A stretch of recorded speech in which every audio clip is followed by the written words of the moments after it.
kemudian kita berbuat durhaka kepada kedua orang tuanya dengan hanya mengucapkan kata uffin, sama orang tuanya, menandakan ketidaksukaan terhadap apa yang disampaikan orang tuanya. Itu bentuk kedurhakaan anak kepada kedua orang tuanya. Apalagi menyuarakan, meninggikan suaranya, apalagi membentaknya, apalagi menghardiknya, memukulnya. Disegerakan oleh Allah azabnya Allah bagi anak-anak yang durhaka kepada kedua orang tuanya. Udah tahu ada orang tuanya datang ke rumah kita, kemudian orang tuanya, ibunya bantu korah-korah di dapur kita. Jam 3 pagi kita bangun, kita tahu, tapi kita pura-pura nggak tahu, kita pura-pura nggak dengar kalau ibu kita lagi nyuci piring. Itu pun bentuk kedurhakaan anak kepada orang tuanya. Udah tahu ibunya rindu, ingin bertemu dengan anaknya, tapi jawaban anaknya masih sibuk, banyak kerjaan, tidak sempat, eman. Padahal orang tuanya sudah rindunya luar biasa. Ditelepon, kapan nak datang? Masih belum sempat, masih sibuk. Kapan datangnya? Alasan. Sangat menyakitkan bagi orang tua apabila kerinduan itu datang terhadap anak-anaknya. Ila hadratin Nabi Mustafa Sayyidina Muhammadin sallallahu alaihi wasallam wa ala alihi wa sahbihi wa dhurriyyatihi wa ahli baitihi ridwanullah alaihim ajma'in. Siwalillahi lahumul Fatiha. A'udzu billahi minasy syaithanir rajim. Bismillahirrahmanirrahim. Alhamdulillahi rabbil alamin arrahmanir rahim maliki yaumiddin. Iyyaka na'budu wa iyyaka nasta'in. Ihdinas siratal mustaqim siratal ladzina an'amta 'alaihim ghairil maghdubi 'alaihim waladdallin. آمين. إلى حضرة إخوانه من الأنبياء والمرسلين والأولياء والشهداء والصالحين والصحابة والتابعين والعلماء العاملين والمصنف المحدثين وجميع الملائكة المقربين وخصوصا عبد القادر الجيلاني ولله لهم الفاتحة. أعوذ بالله من الشيطان الرجيم. بسم الله الرحمن الرحيم. الحمد لله رب العالمين الرحمن الرحيم مالك يوم الدين. إياك نعبد وإياك نستعين. اهدنا الصراط المستقيم صراط الذين أنعمت عليهم غير المغضوب عليهم ولا الضالين. Amin. Khususon orang tua kita, bapak dan ibu kita, sesepuh kita, para guru kita, minal muslimin wal muslimat wal mu'minin wal mu'minat al ahya'i minhum wal amwat. Siwalillahi lahumul Fatiha. A'udzu billahi minasy syaithanir rajim. Bismillahirrahmanirrahim. Alhamdulillahi rabbil alamin arrahmanir rahim maliki yaumiddin. Iyyaka na'budu wa iyyaka nasta'in. Ihdinas siratal mustaqim siratal ladzina an'amta 'alaihim ghairil maghdubi 'alaihim waladdallin. Amin. Bismillahirrahmanirrahim. Alhamdulillahirabbil alamin wassalatu wassalamu ala sayyidina Muhammadin nabiyil ummi wa ala alihi wa sahbihi ajma'in. Rabbi zidna ilma wa wasi' fi rizqi wa barik bima razaqtana waj'alna mahbuban fi qulubi 'ibadika wa 'azizan bi 'uyunihim waj'alna wajhahu fid dunya wal akhirati wa minal muqarrabin katsiran awali. Ya hasanal fi'al ya qa'iman bil zawal ya mujabbil mithal balagh hamdun minat wa sarafu ala kulli halin. Allahumma akrimna bi nuril fahmi wal hifdi warzuqna al hikmah wa ilhamal malaikatil mughrabin wa amalan maqbulan billah الليل والنهار يا أرحم الراحمين ربنا آتنا في الدنيا حسنة وفي الآخرة حسنة وقنا عذاب النار سبحان ربك رب العزة عما يصفون وسلام على المرسلين والحمد لله رب العالمين بسر الفاتحة أعوذ بالله من الشيطان الرجيم بسم الله الرحمن الرحيم الحمد لله رب العالمين الرحمن الرحيم مالك يوم الدين إياك نعبد وإياك نستعين اهدنا الصراط المستقيم صراط الذين أنعمت عليهم غير المغضوب عليهم ولا الضالين آمين اللهم صل على محمد يا رب صل عليه وسلم اللهم صل على محمد يا رب صل عليه وسلم صلى الله ربنا على النور المبين أحمد المصطفى سيد المرسلين وعلى آله وصحبه أجمعين والحمد لله رب العالمين.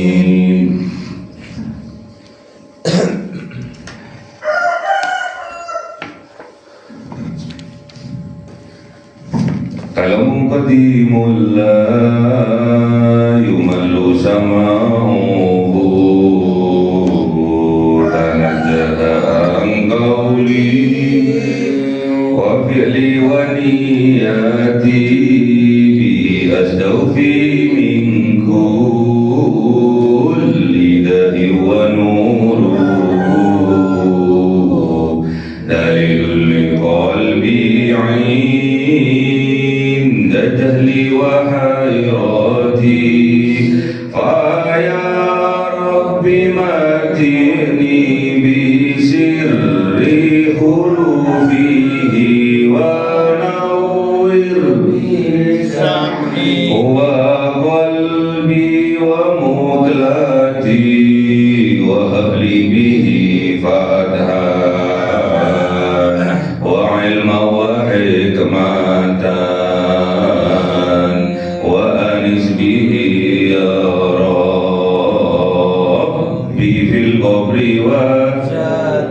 وصلي وسلم كل يوم وليلة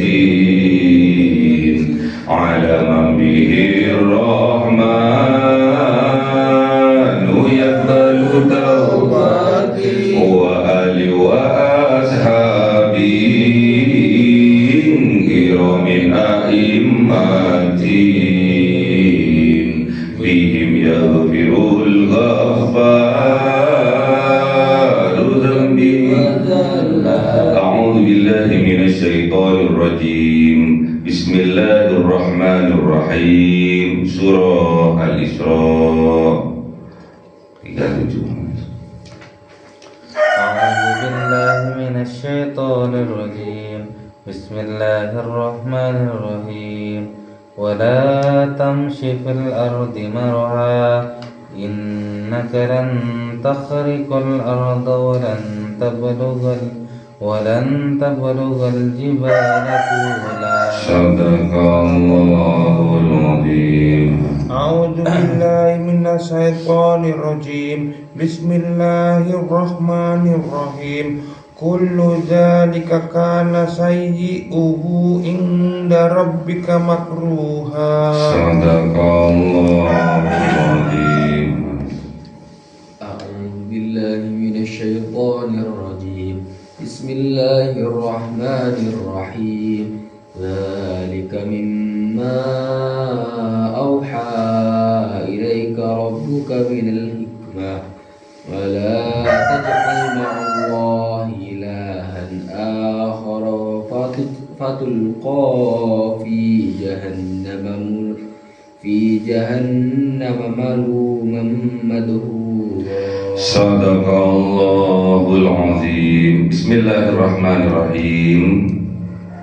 Wala tamsi, dan janganlah engkau berjalan fil ardi, di atas muka bumi ini, maroha, dengan sombong.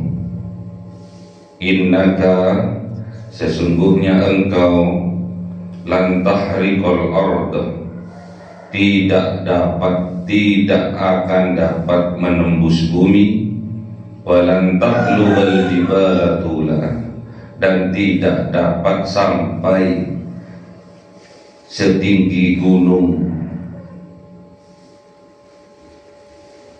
Jadi ini peringatan dari Allah. Kisah-kisah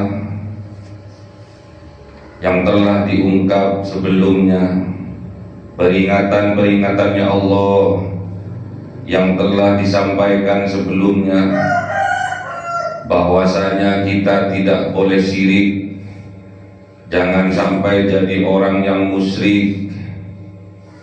Jangan sampai jadi anak durhaka kepada kedua orang tuanya. Harus bisa membantu saudara-saudaranya. Juga sebagai orang tua harus juga bisa mensuargakan anak-anaknya, mensurgakan anak-anaknya. Kita juga dalam kehidupan sehari-hari, kita harus berbuat adil bagi sesama. Jangan mencuri timbangan, jangan mengurangi takaran. Kita juga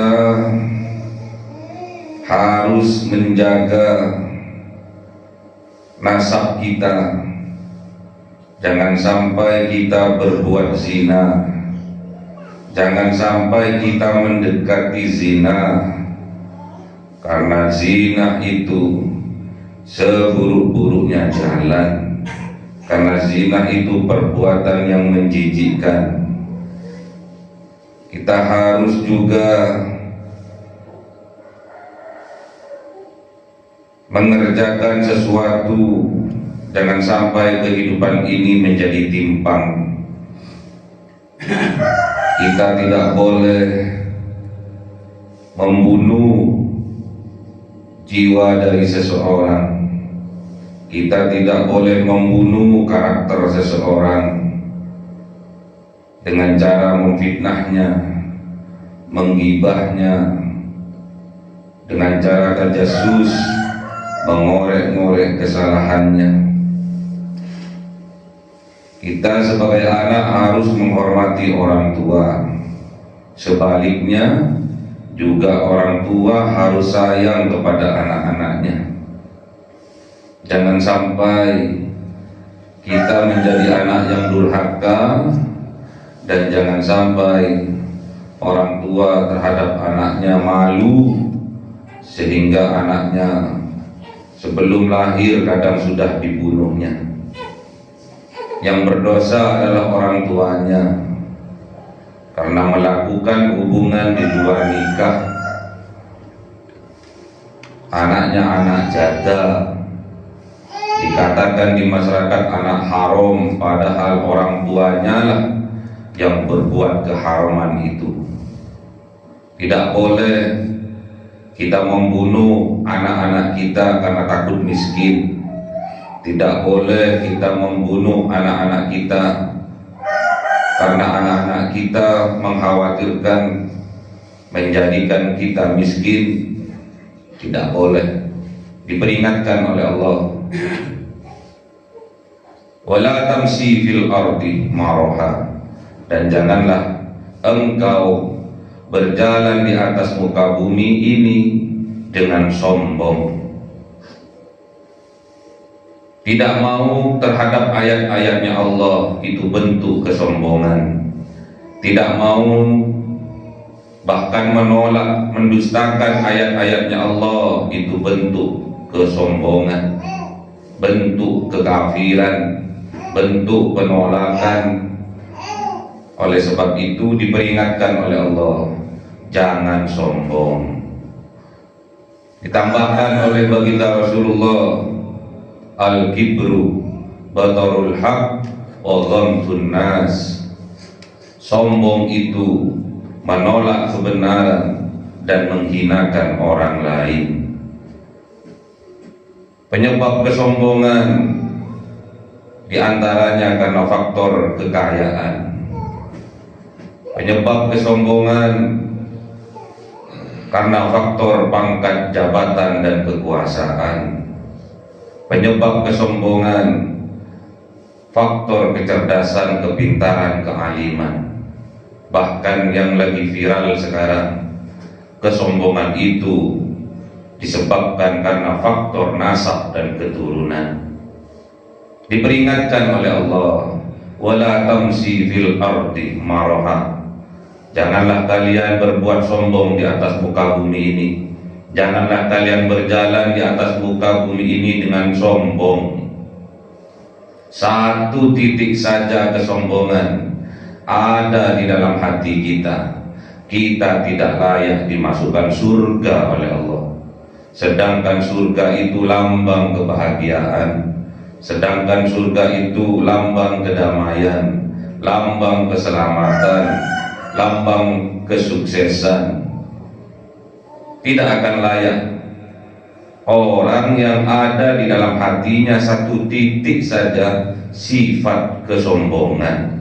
La yadkhulul jannah man kana fi qalbihi mithqala dzarratin min kibri. Tidak layak seseorang yang mana seseorang itu di dalam hatinya terdapat setitik sedzarrah dari sifat sombong. Apa yang kita sombongkan, semua itu hanya titipan Tuhan. Apa yang kita sombongkan, semua itu miliknya Allah. Kalau Allah menginginkan kekayaan kita tidak sampai 1 menit habis.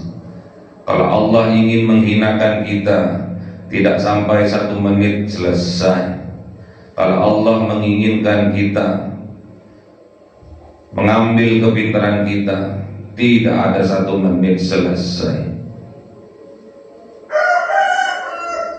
Kalau kita bangga dengan nasab keturunan, bapak kita seorang yang soleh, seorang ulama, seorang kiai, itu bapak kita, kita belum tentu. Bahkan justru sebaliknya, orang tua kita alim, alamah, sedangkan kita jahil. Innaka la tahriqal arda, sesungguhnya engkau lan tahriqal arda, tidak akan dapat menembus bumi. Walan tablughal jibala tula, dan juga tidak akan sampai setinggi gunung tingginya. Tidak akan bisa. Kita misalkan ada bah datang, banjir bandang datang, tidak bisa kita menghalanginya. Ada gunung meletus, sehebat apapun kita tidak akan bisa menghalanginya. Banjir datang, kita tidak punya kuasa. Gunung meletus, gempa datang, kita tidak punya kuasa. Apa yang kita sombongkan? Kecantikan yang kita sombongkan, ketampanan yang kita sombongkan. 40 tahun ke atas sudah beda. Sudah timbul keriput-keriput di wajah kita, rambut beruban, kumisnya beruban, jenggotnya beruban, pandangannya kabur, giginya kabur. Itu tanda-tanda bahwa kita adalah makhluk yang dhaif, yang lemah. Terus pertanyaannya, apa yang kita sombongkan?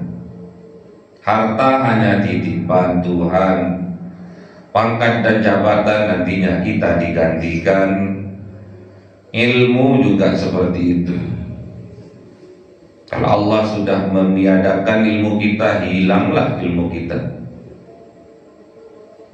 hafalan yang kita banggakan. Kalau Allah menginginkan seketika itu juga akan hilang. Itu hanya titipan, bukan hak mutlak milik kita. Itulah amanah dari Allah yang harus kita jaga dengan sungguh-sungguh. Kullu dzalik, semuanya itu kana ada, sayyi'uhu adalah bentuk dari kejahatan, bentuk dari kejelekan, bentuk dari keburukan, bentuk dari kezaliman. Mulai dari kita berbuat musyrik, menyekutukan Allah, meyakini ada tandingan-tandingannya Allah, kemudian kita berbuat durhaka kepada kedua orang tuanya dengan hanya mengucapkan kata uffin, sama orang tuanya, menandakan ketidaksukaan terhadap apa yang disampaikan orang tuanya. Itu bentuk kedurhakaan anak kepada kedua orang tuanya. Apalagi menyuarakan, meninggikan suaranya, apalagi membentaknya, apalagi menghardiknya, memukulnya. Disegerakan oleh Allah azabnya Allah bagi anak-anak yang durhaka kepada kedua orang tuanya. Udah tahu ada orang tuanya datang ke rumah kita, kemudian orang tuanya, ibunya bantu orah-orah di dapur kita. Jam 3 pagi kita bangun, kita tahu, tapi kita pura-pura gak tahu, kita pura-pura gak dengar kalau ibu kita lagi nyuci piring. Itu pun bentuk kedurhakaan anak kepada orang tuanya. Udah tahu ibunya rindu, ingin bertemu dengan anaknya, tapi jawaban anaknya masih sibuk, banyak kerjaan, tidak sempat, eman. Padahal orang tuanya sudah rindunya luar biasa. Ditelepon kapan nak datang, masih belum sempat, masih sibuk. Kapan datangnya? Alasan. Sangat menyakitkan bagi orang tua apabila kerinduan itu datang terhadap anak-anaknya. Rindu orang tua itu menyakitkan. Kalau kita tidak hiraukan itu, tandanya kita juga durhaka kepada kedua orang tua kita. Pernah dikisahkan ada seorang jamaah nelpon kepada anaknya, kapan nak pulang? Udah 1 bulan engkau tidak pulang. 1 bulan sudah menyakitkan hatinya. 1 bulan sudah membuat kerinduan yang luar biasa yang menyakitkan hatinya. Seorang ibu yang sudah tua menelpon anaknya, kapan nak pulang? Jawabannya, masih sibuk kerja, masih sibuk bisnis. 1 bulan gak pulang, anaknya gak pulang. Ditelepon lagi oleh orang tuanya, kapan nak pulang? Alasan dan alasan terus saja. Tidak tahu kerinduan dari orang tuanya. Kalau sudah orang tuanya tidak ada, penyesalan yang akan datang padanya. Bayangkan, seorang ibu nelpon kepada anaknya, itu suatu luar biasa. Suatu saat ada temannya datang dari perantauan, ketemu sama ibunya, cerita tentang kesuksesan anaknya. Kemudian ibunya juga nelpon lagi, kapan nak pulang? Alasan yang sama terus dilontarkan oleh anaknya. Dengar-dengar kamu nak sudah beli rumah. Iya ibu. Katanya besar rumahnya nak. Iya. Dengar-dengar kamu beli mobil nak? Iya. Bagus mobilnya nak? Iya bu, berkat doanya jenengan. Suatu saat ibunya juga dengar nelpon lagi sama anaknya. Dengar kamu beli anjing nak? Anjing dari Belanda nak? Iya bu. Harganya berapa nak? 40 juta bu. Beli anak anjing harganya 40 juta. Kemudian anjingnya engkau buatkan rumahan nak? Iya bu. Anjing saja diperhatikan luar biasa. Untuk siapa anjing itu nak? Untuk cucunya bu. Cucunya merengek-rengek minta dibelikan anjing. Ditaruh di mana nak anjingnya? Di depan rumah bu. Rumah-rumahannya ditaruh mana? Ya di depan rumah bu. Kemudian ibunya dengan suara yang tinggi menangis sambil berpesan kepada anaknya, nak, seandainya ibu ditakdirkan bisa hidup 2 kali di dunia ini, ibu memilih ditakdirkan menjadi anjing, kata ibunya. Untuk apa itu? Ibu itu pilih untuk menjadi anjing agar anaknya bisa memperhatikannya. Kalau anjingnya sakit dibawa ke dokter anjing. Kalau ibunya sakit disuruh ke dukun. Kalau ibunya nggak punya untuk dimakan disuruh ngutang. Kalau anjingnya sudah disiapkan. Kecemburuan ibu semakin menjadi-jadi. Kerinduan ibu kepada anaknya, kasih sayang, perhatian dari anaknya semakin menjadi-jadi. Kalau itu sampai terjadi, itu bentuk kedurhakaan yang nyata bagi anak-anaknya kepada ibunya. Jangan biarkan kerinduan dari orang tua kita melanda. Obati kerinduan orang tua itu dengan datang menjenguknya. Jangan sampai kita silau dengan gemerlapnya dunia. Kullu dzalika kana sayyi'uhu. Semuanya itu bentuk kezaliman, bentuk kejahatan, bentuk keburukan inda rabbik, di sisi Tuhan engkau, makruha, yang dibencinya. Allah benci kepada orang yang berbuat musyrik. Allah benci kepada anak yang durhaka kepada orang tuanya. Allah benci kepada orang tua yang menerakakan anak-anaknya. Allah benci kepada orang yang membunuh orang lain, membunuh karakternya. Allah benci kepada orang tua yang membunuh karakter anak-anaknya, membunuh jiwa-jiwa anaknya.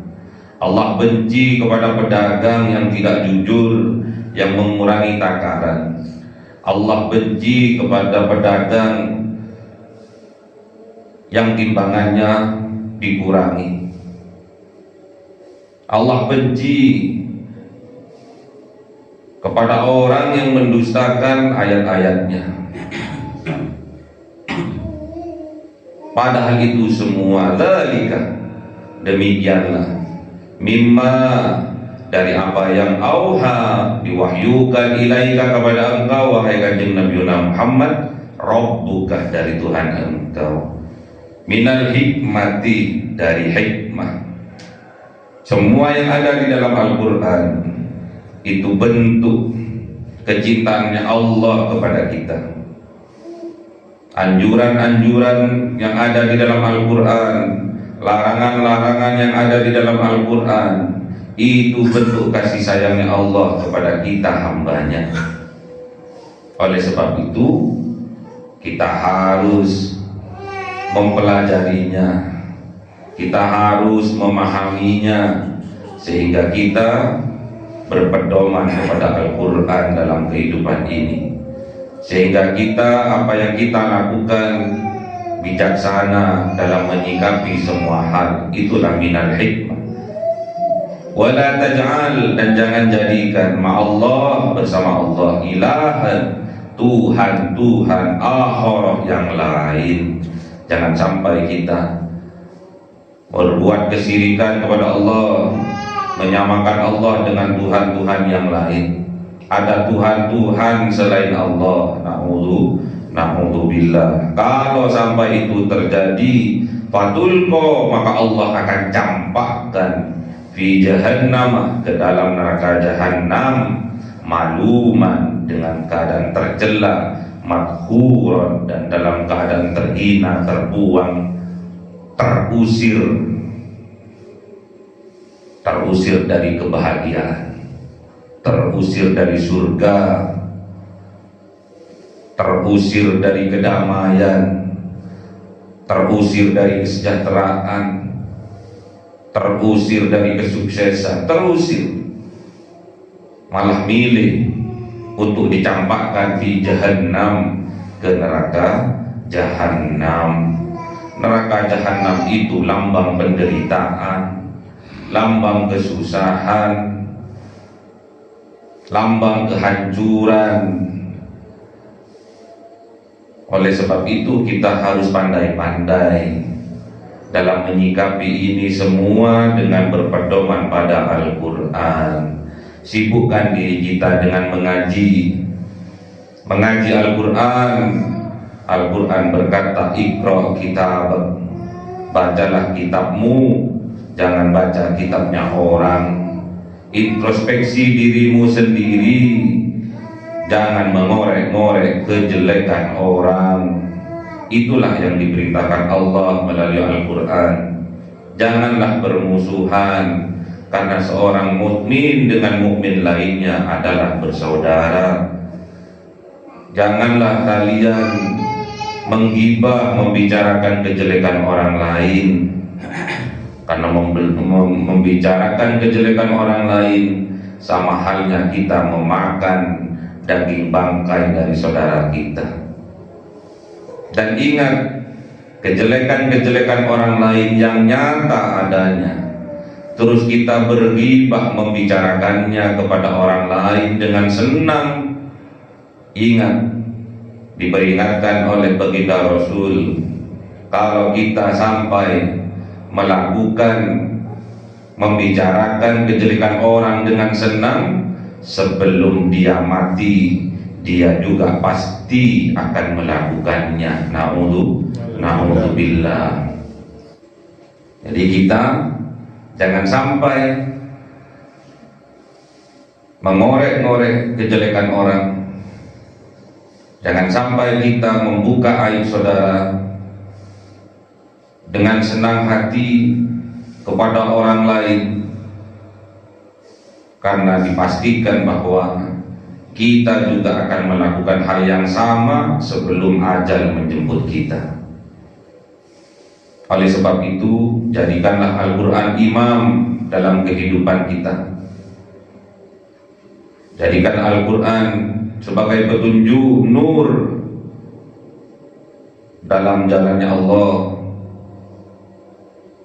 sehingga kita diselamatkan oleh Allah, dibahagiakan oleh Allah, disejahterakan oleh Allah, disukseskan oleh Allah di dunia juga di akhirat. Semoga kita ditakdirkan oleh Allah, diberikan kekuatan oleh Allah, bisa mengaji setiap hari, bisa memahami isinya dan mempraktekannya dalam kehidupan kita sehari-hari, sehingga kita berada di jalannya Allah sampai akhir hayat kita. Kemudian kita diwafatkan oleh Allah dalam keadaan husnul khotimah, dengan melafalkan kalimat la ilaha illallah. Man akhiru kalamihi la ilaha illallah dakhalal jannah. Allahumma arhamna bil Qur'an waj'alhu lana imama wa nura wa huda wa rahmah ما ذكرنا منه ما وعلمنا منه ما جهلنا وارزقنا تلاوته آناء الليل وأطراف النهار واجعله لنا حجة يا رب العالمين. Cahaya 1000 bulan yang dimasukkan oleh malaikat ke dalam hati seorang hamba pilihan atas perintah Tuhannya, memancar dengan dahsyat penuh cinta, menembus relung-relung jiwa yang gelap penuh nista, berubah menjadi terang penuh kasih sayang. Itulah Lailatul Qadar.